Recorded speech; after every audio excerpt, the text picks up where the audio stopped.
उसको बोल देती है संदीप को कि अगर तुम्हें अच्छे नंबरों से पास होना है तो तुम्हें वो सारे काम करने पड़ेंगे जो मैं बोलूँगी। अब ये संदीप जो है वो उसके कहने पे रात को उसके घर चला जाता है। राधे राधे, नमस्कार। आप सब लोगों का मेरे यूट्यूब चैनल बहुत ज़्यादा हार्दिक अभिनंदन है। दोस्तों, आप सब लोग कैसे हैं? उम्मीद करती हूँ आप सब लोग बहुत ही अच्छे से होंगे। आज की कहानी में आपको पता चलेगा कि 11वीं क्लास का स्टूडेंट जो है वो, जिसका नाम संदीप है और टीचर का नाम मोनिका है, मोनिका के कहने पे उसके घर जाता है। लेकिन मोनिका उसके साथ क्या करती है, ये सारी चीज़ें आपको आज की वीडियो में जो है वो देखने के लिए मिलने वाली है। तो ये कहानी जो है वो आप पूरी लास्ट तक सुनना। और बता देती हूँ कि ये कहानी जो है छत्तीसगढ़ की है। छत्तीसगढ़ में क्या होता है दोस्तों कि एक लड़का होता है जिसका नाम होता है संदीप, और उसकी माता पिता होते हैं। उसके पिता जो है वो एक दुकानदार का काम करते हैं, दुकानदारी करते हैं, जिसमें कि डेली की नीड्स होती हैं, ज़रूरतें रोज़ की। अच्छा खासा उनका बिजनेस चला होता है। संदीप की एक बहन होती है जो कि 8वीं क्लास में पढ़ रही होती है। संदीप एक प्राइवेट स्कूल में पढ़ रहा होता है। संदीप पढ़ने में बहुत होशियार होता है और देखने में काफ़ी ज़्यादा हैंडसम होता है, काफ़ी हैंडसम होता है। अब ये जो टीचर होती है, इसका नाम मोनिका होता है, जब उसको देखती है तो उसकी जो है वो आंखें उसको देखती ही रह जाती हैं, क्योंकि संदीप बहुत ज़्यादा हैंडसम था।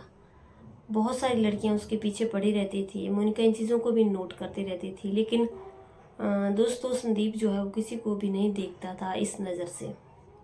और उस दिन क्या होता है कि ये संदीप जो होता है ये सीधा एक काम करता है, अपनी पढ़ाई पे ही ध्यान देता है। लेकिन मोनिका के दिल में जो है वो उसके लिए बहुत गलत गलत बातें चल रही थी। एक दिन क्या, जैसे मोनिका जो थी वो मौका देखती रहती थी कि इससे कब बात हो, कब बात हो, कब बात हो और कैसे बात हो। तो मोनिका जो है वो उसको कहती है कि कुछ भी हो जाए मैं इससे बात करके ही रहूँगी और इसे मैं जो हूँ अपने जाल में फंसा करके ही रहूँगी।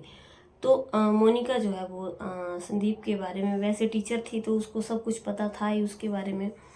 और मोनिका की उम्र जो है वो दोस्तों 30 साल थी। अब ये मोनिका संदीप को बुलाती है और पूछती है कि संदीप, तुम पढ़ने में बहुत होशियार हो, लेकिन तुम इससे ज़्यादा तुम्हें जो है परीक्षा में बहुत अच्छे नंबर मिल जाएंगे। तो संदीप बोलता है कि ये तो बहुत अच्छी बात है। उसके माइंड में ये सोच चलती है कि ये तो बहुत अच्छी बात है, लेकिन अब ये जो नंबर मिलेंगे ये नंबर कैसे। ये संदीप जो है वो बिल्कुल रेडी हो जाता है और मोनिका कहती है कि तुम्हें वो सब कुछ करना पड़ेगा जो मैं बोलूँगी।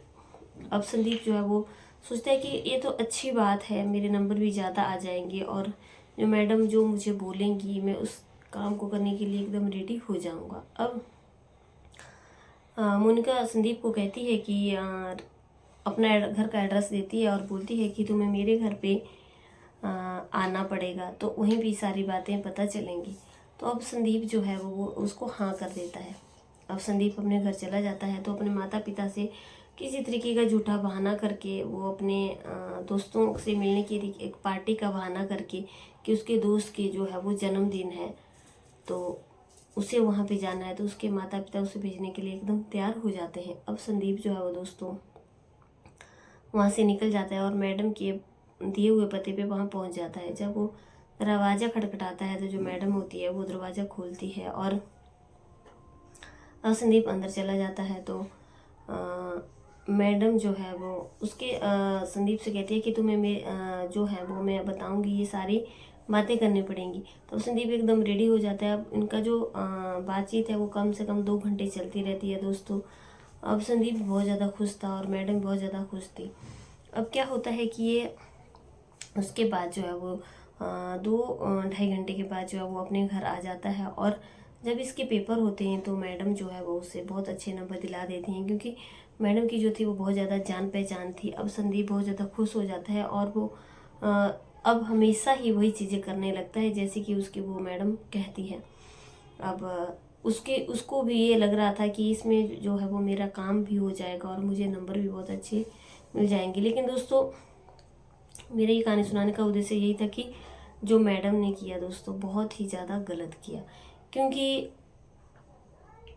किसी बच्चे को तुम अगर गलत काम में लगा दोगे तो वो उसकी ज़िंदगी बर्बाद हो जाएगी और वो हमेशा गलत ही काम करता रहेगा। और एक टीचर होकर के उसने ये सारी चीज़ें उससे करवाई, ये बहुत ज़्यादा गलत बात थी।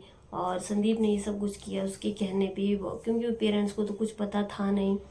इससे जो है वो, इस कहानी से दोस्तों हमें ये सीख मिलती है कि कभी भी जो है वो गलत रास्तों पे भटकना नहीं चाहिए। और एक अध्यापक और अध्यापिका होने के बाद भी अगर वो बच्चे को एक गलत दिशा देती हैं तो ये बहुत ज़्यादा गलत चीज़ है, क्योंकि गुरु तो हमेशा भगवान के समान होता है।